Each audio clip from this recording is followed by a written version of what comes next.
The New York Mets have added another member to their starting rotation, potentially, and we both love and hate the way David Stearns is going about building the rotation for the Mets in 2025. Welcome back into another edition, Bleav in the Mets podcast. Chris Schubert, Jack McKessie here with you. That is our focus here on today's show. The Mets signed another starter.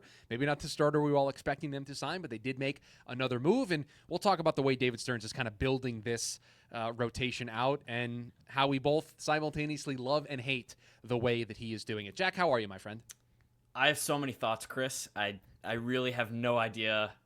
I have many thoughts and I have no thoughts because this signing is very confusing to me, and the whole Mets philosophy with this starting pitching market in this free agency has been very confusing to me. So I'm excited to get into it, break it down a little bit, and see if we can find some good out of what looks like a lot of bad. I have said this before. You can take David Stearns out of the small market. You can't take the small market out of David Stearns. It is Absolutely. This is a quintessential example. And like I said, we both love and hate the way David Stearns is going about building this rotation. We agree. We both love that BetOnline continues to be the world's most trusted betting platform and your number one source for online betting, from the earliest odds to in-game live betting. BetOnline provides you with all the action and the ability to watch the games as they happen, with the largest selection of odds on everything from football, the NBA, and college basketball, NHL to UFC. Just head on over to BetOnline today, and don't forget to use our promo code Bleav, that's B-L-E-A-V, for your welcome bonus on your first deposit. BetOnline, the game starts here. It is a one-year, $4.25 million deal for Griffin Canning. Not the name I expected New York Mets to sign. When I got a text message, and I'll tell a quick story. My friend texted me last night, and this is all the text message read. So I was out of pocket for a lot of the day yesterday. I was not checking social media. But I just got a text from my friend that said, guess who added a sinker in 2023? And that was like, it's like a bat signal up in the sky of, oh, the Mets did something because they added somebody who added a sinker last year. So then I went to Twitter, and I was expecting somebody. I'll tell you what, was not expecting it to be Griffin Canning. But that is the newest member of the rotation, or is he? If you look at Fangraphs' roster resource depth chart for the Mets, they have him in the long relief role. They don't even have him being in the starting rotation. Although Fangraphs and roster resource haven't caught up to the way the Mets are operating next year, because David Stearns has all but said they're doing a six-man rotation, and they only have 5 spots on the depth chart right now. So that'll have to change at some point, because the Mets will be operating with a six-man rotation next year. Jack, I don't know. Griffin Canning, not one of the names I was. Let me just check the notes here again. No, he was not on the dream offseason for me. We talked about shopping in these waters. We knew David Stearns would do it, but okay, Griffin Canning, newest member of the New York Mets. Yeah. So to recap for our listeners who might not know who Griffin Canning is, and I'm gonna tell you what, Chris, I would not be surprised if that was most of them. Griffin Canning was on the Angels for his entire career so far. So 5 years. He didn't play in 2022. He actually had a lower back stress fracture. So he missed the 2022 season, but he was traded to the Braves in late October for Jorge Soler. He was the return piece in that trade for Atlanta. And within a month of his acquisition, the Braves non-tendered him.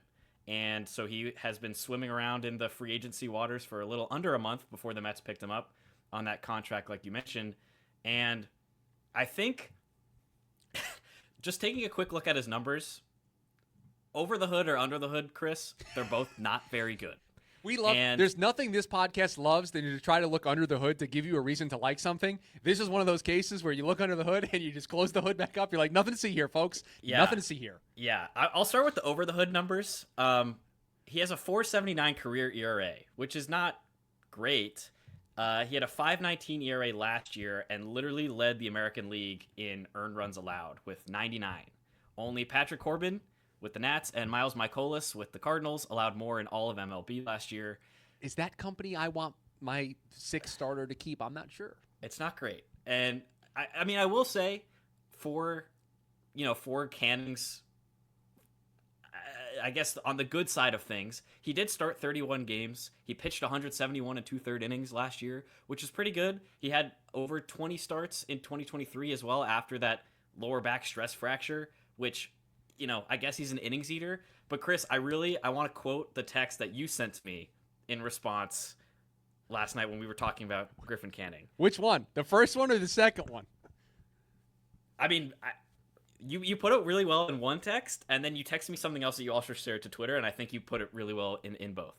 The first text was, it's almost a competition to find the worst starting pitchers he thinks Jeremy Hefner can fix. It's a game. David Stearns is playing a game of, let me find a guy that's so bad, but I know Jeremy Hefner can get something useful out of him, and that's the guy we're going to sign. It is a race to the bottom for David Stearns. And this is not a shot at Griffin Canning, but the numbers are what the numbers are. He has not been a good starting pitcher. What the Mets are betting on here, and we're going to get into this philosophical discussion here in a second, but the Mets are betting that they can take a guy who was with the Angels, who are not known for being the most, player developmental friendly organization. Especially on the pitching side of things. Right, the forefront of pitching development. You see how much the Angels spend in starting pitching money in free agency every year, that they can bring Griffin Canning over here, and they can make a tweak, and they can, hey, throw your sinker a little more. Hey, maybe you want to start throwing a sweeper, and they can turn him into something. They're not going to make him a Cy Young candidate. They're not going to make him a 1, 2, or 3 in their rotation. But if you can take Griffin Canning from being, what was he last year, a 5.19 ERA, and you get him to be the 2023 version of Griffin Canning, a 4.32 ERA, that would be better than league average ERA. So if they can get that version of him, and he only threw 127 innings last year. So you mentioned the innings. That's the big thing, is last year he threw a career high 171 and 2/3 innings as, 28, 29-year-old. So still got some peak years left. The under the hood numbers, don't look at a StatCast page. Just don't do it. It's not enjoyable. It's not a good time. That was text message one that I sent to you. But then the other one was, I said, David Stearns is a madman. He's a madman. Yeah. He's an absolute madman, because he hit on every single thing that he did in 2023. Severino, Manaya, keeping Jose Quintana around, trusting David Peterson. Every single decision that he made with the rotation worked. And he saw that, and he saw the luck go his way, and he is the guy that is doubling down when the dealer is showing a number that you're not supposed to do this with. David Stearns is like, dealer, I'm doubling down. Hit me. Hit me. He is a madman. It is a quote that will live in infamy on this podcast. And I said it at the top, but I'm repeating it again. You can take David Stearns out of the small market. You can't take the small market out of David Stearns. This man operates like he is still in Milwaukee, like he's running the Cleveland Guardians. This man does not care that he has an endless budget. He is still just shopping around, and he's going to add Griffin Canning to his rotation. And you know what? I both respect him for it, and I despise the process at the same time. It's the most love-hate relationship that I have with David Stearns is when it comes to acquiring starting pitching. He's a madman. He is a madman. It's so weird looking at this free agency, because literally, Chris, you could not pick a wider look at any team across MLB. There's not a wider range of crazy things on one spectrum in terms of spending a boatload of money and then shopping in the bargain bin for pitchers. Like, there is no team that does it both. And I guess the Mets got themselves a guy who does both, because obviously, if you've been sleeping under a rock, listeners, viewers, the Mets signed Juan Soto to the biggest deal in sports history. It's always good to remind everybody that Juan Soto's a New York man. Juan Soto's a New York man. Right, any chance we get, it's good. Great for our lineup, great for us as Mets fans. But on the other end, every move they've made to improve, quote-unquote, to add pieces to this rotation has been extremely small market minded. It's all about getting these guys that, Stearns and we as fans are hoping that Jeremy Hefner and the Mets pitching development can turn into the next success story, like Luis Severino, like Sean Manaea, like Jose Quintana.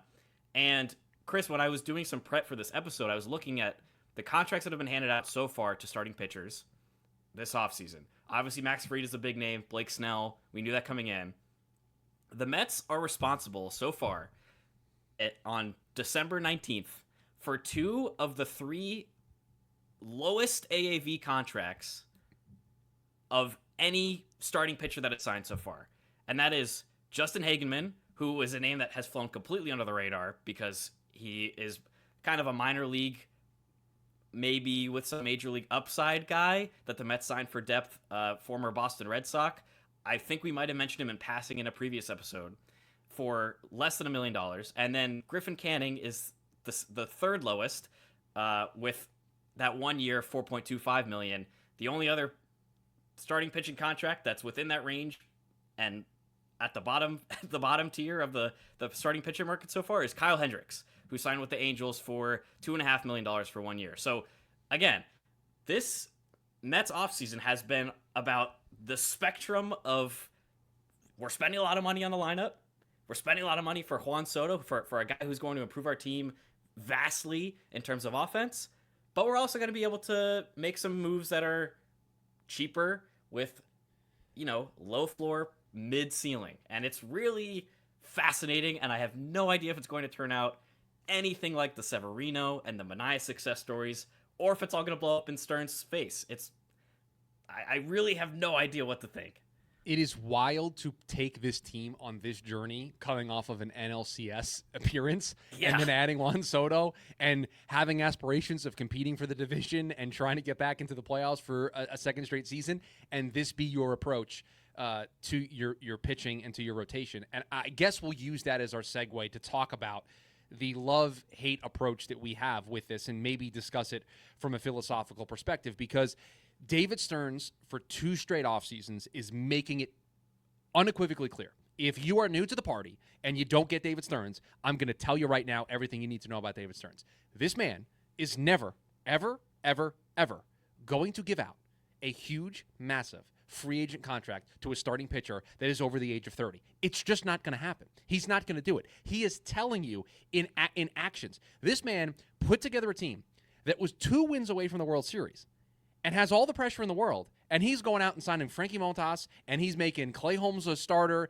and he's adding Griffin Canning. He feels your pressure, and he just brushes it aside. He does not care. He is not going to pay big money to starting pitchers. He's just not going to do it. And so this is his approach. He is going to take multiple swings at the bat, and he's going to add a bunch of different guys instead of making the one big swing for a Corbin Burns or for a Max Fried or for a Blake Snell. He is not going to do that. He wants his team to develop the Blake Snell. He wants his team to develop the Max Fried. He wants his team to develop the Corbin Burns. And then when they get to this age, say, somebody else's problem. We're going to develop the next guy. And I'll tell you, I shared a take with my friend earlier today, and I do not want to put this type of pressure on this person, but I think the Mets are telling us how they feel about one specific player in their farm system that is going to make an impact in 2025.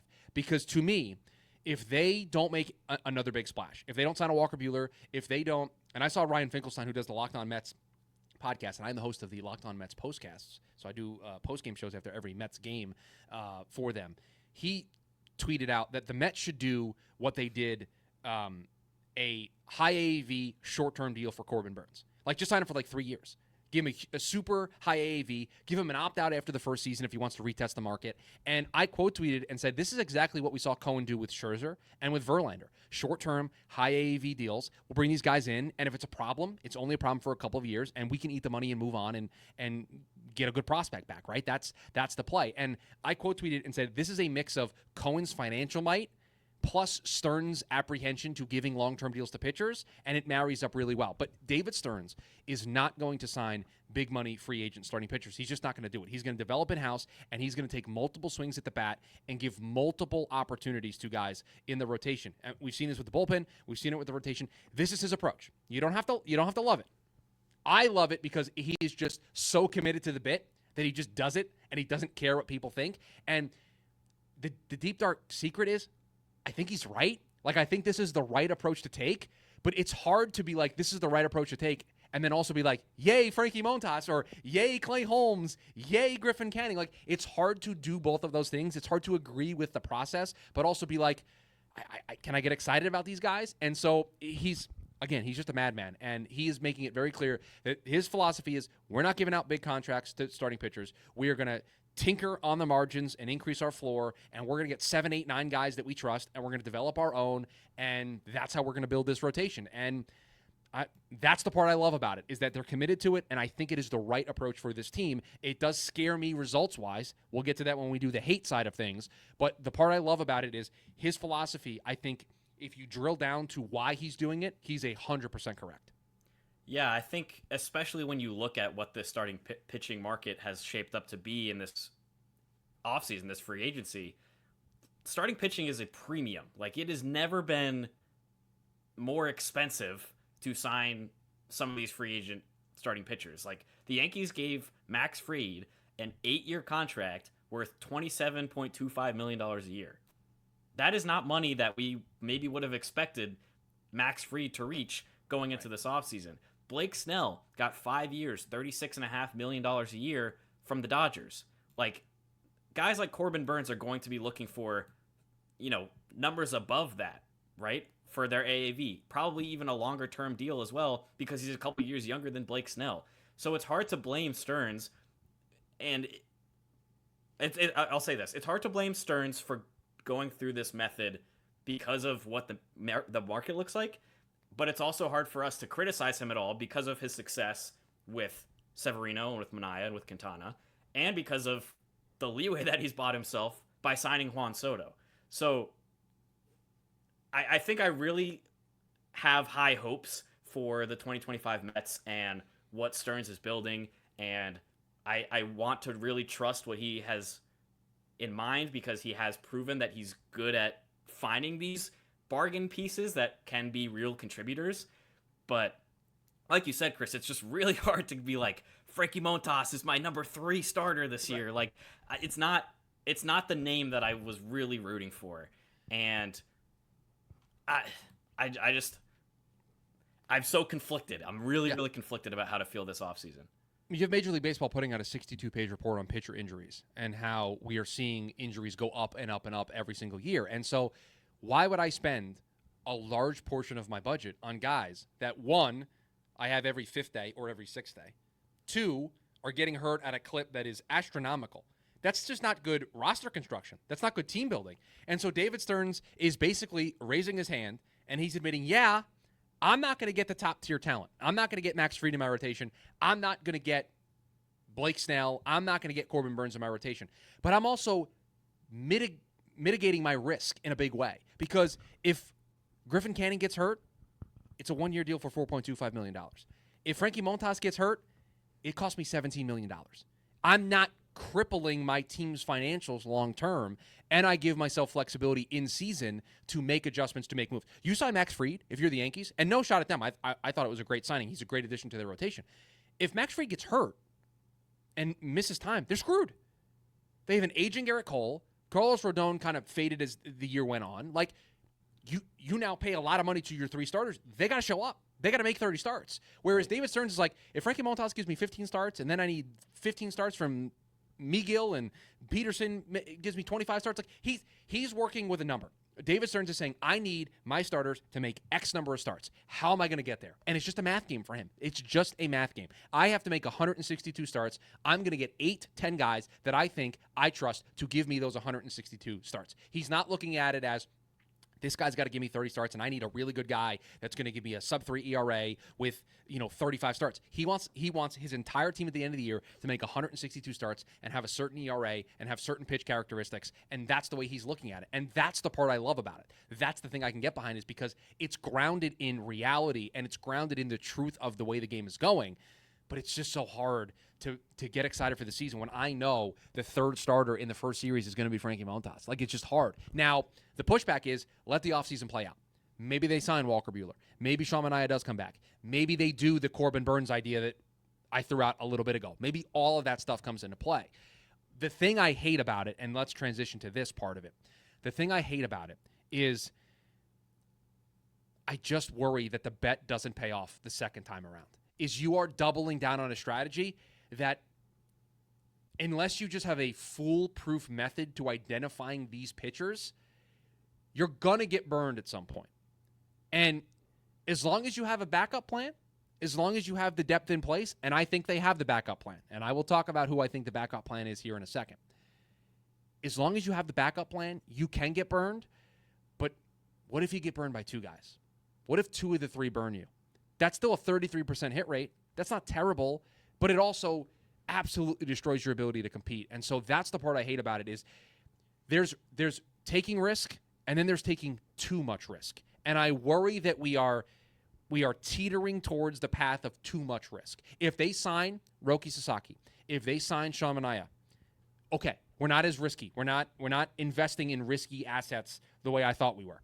But if the other 2 moves are Let me pull up my fancy list here of all the free agent starters because I had a bunch of names prepared. If the next two options are Ross Stripling and Spencer Turnbull, I think we're going too risky there, David. I think we're going a little too risky. And so that's the thing that I hate about it is there's a lot of risk right now built into this strategy. I just hope they mitigate it in some way. Yeah, I think the philosophy that I'm seeing is stock up as much as you can on depth with potential upside somewhere. Like we said earlier, Griffin Canning's ERA last year was actually solid. 4.32 in 22 starts is solid. Like if he can keep up that kind of earned run value in a bigger sample size, that's something that's serviceable as a 5 starter, maybe a 4 starter, maybe a 6 starter if the Mets go for a 6-man rotation like we anticipate they're going to do.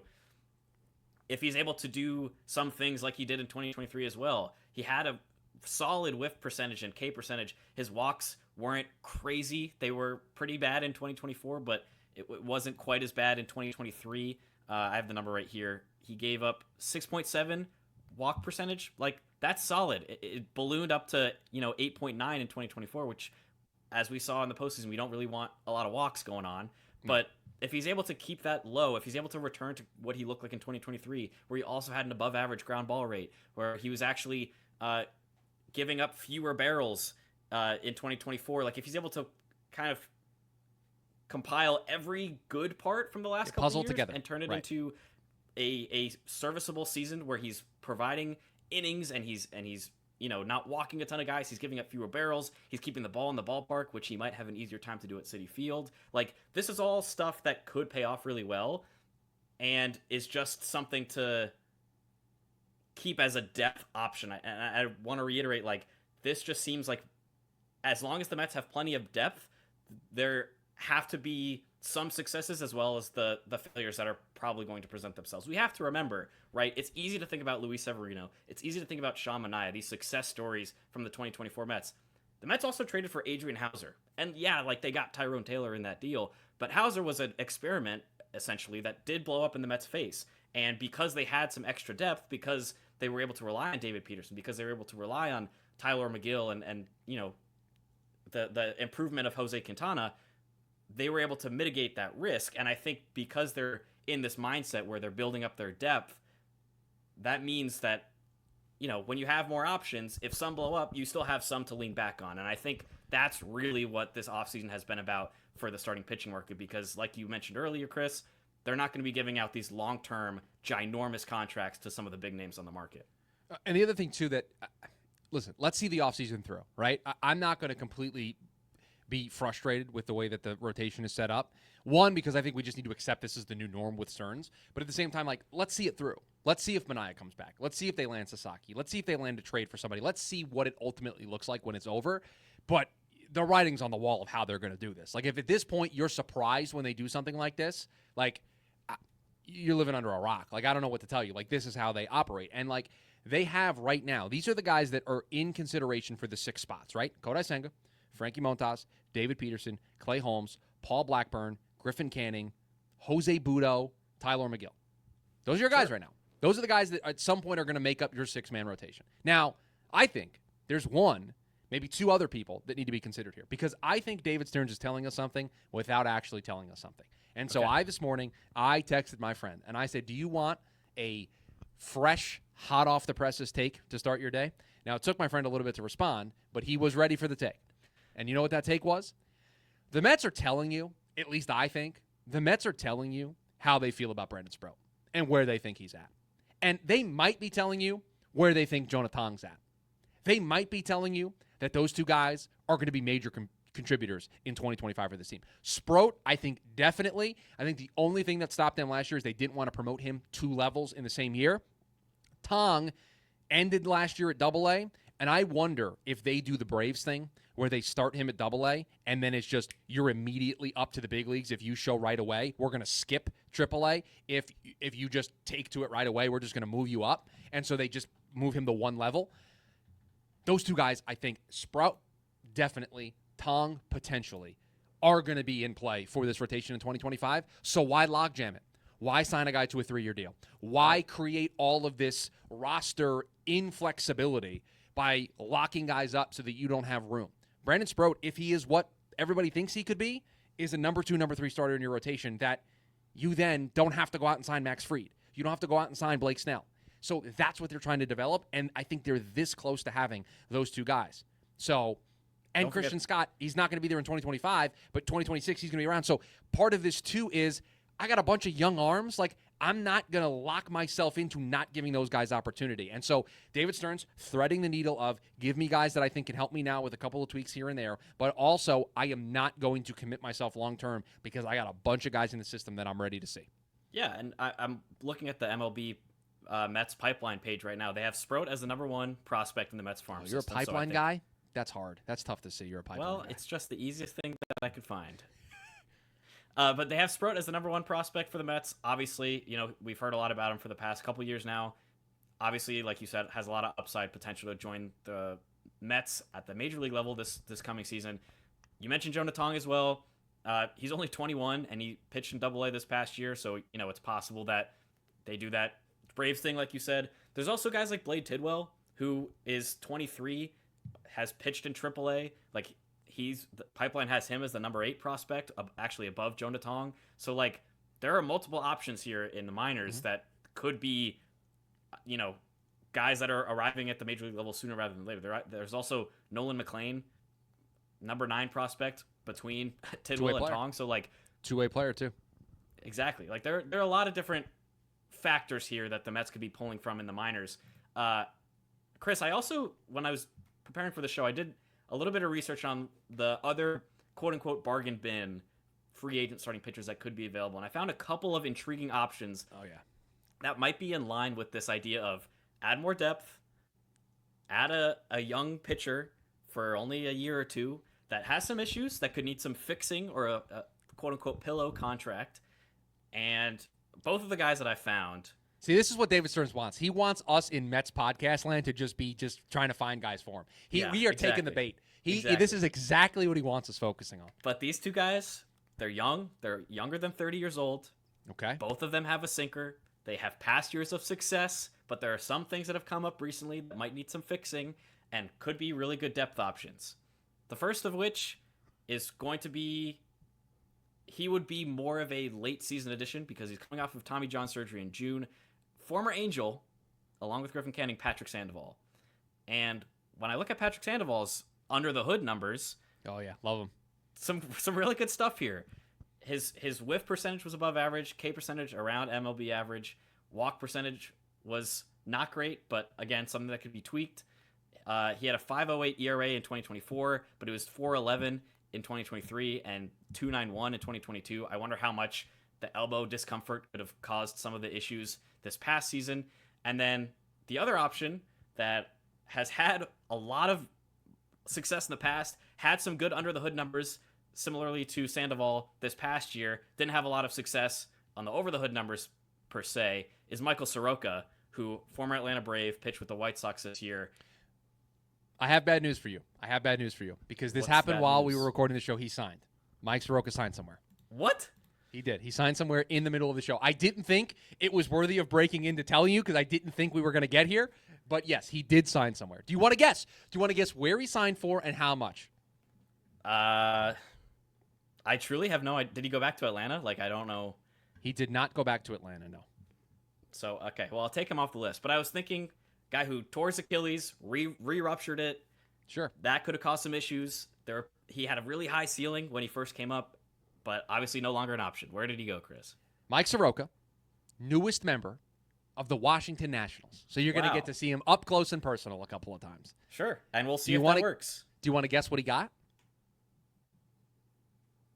It can't be more than like a year or 2 for... So he got a 1-year deal. Yeah. I'm going to say he got... I think probably right around what Canning did, maybe $5.5 million. All right. How about $9 million for Mike Soroka? Wow. So they're betting heavy on the upside there. Yeah, and he did well when he got to the bullpen, I think, as well. When he got to Chicago, he was really good there. So I don't know how the Nationals plan on using him, but a 1-year, $9 million deal. So I hate to burst your bubble, but there you go. He's no longer an option, but he fits the profile of guys, right? Guys who are young, like I said, guys who have a sinker or have thrown at least one ever before, and could use a little bit of fixing and tweaking with some of their mechanics. I was also seeing some stuff about Griffin Canning and the kind of profile that the Mets are trying to find. Saris of The Athletic said he has good secondaries. The Mets are good at giving everyone 3 fastballs, aka 4-seam, 2-seam/sinker, and a cutter. So that's probably going to be in the cards for him / any other bargain bin, quote unquote, option they bring in. Matt Eddy, who's with Baseball America, also said that the Mets' mentality for developing their minor league pitchers has also been to add a fastball triangle as well as, those sweepers and sliders. So that's something I'm going to be looking for in whoever the Mets end up bringing in. But I don't know. Interesting times ahead, Chris, for this rotation.